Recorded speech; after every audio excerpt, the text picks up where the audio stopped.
kaysa sa ibang babae na kanyang nakasama. Tila walang holding back ang revelation ni Paolo Avellino nang makausap ito ng press patungkol sa tunay na estado ng kanilang relasyon ni Kim Chiu. Kasi naman, kabi-kabilang balita ang lumalabas at sinasabing mas mahal na niya si Kim Chiu ngayon at mas close na sila dahil na rin sa ginagawang proyekto. Ayon kay Paolo Avellino, hindi mahirap na mahalin ang babaeng kagaya ni Kim Chiu lalo na't napaka-happy lang ng aura nito at sobrang friendly sa lahat ng staffs.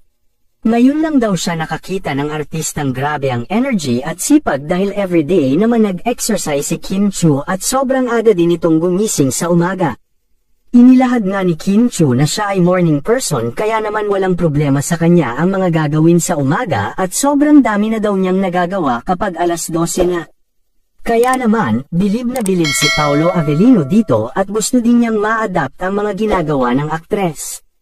Pahayag pa ni Paolo Avellino, sobrang ideal girl ni Kim Chiu dahil mahal na mahal niya ang kanyang pamilya. Sobrang dedicated din siya sa kanyang trabaho. Hindi na yata halos siya nagpapahinga at walang day off sa taping.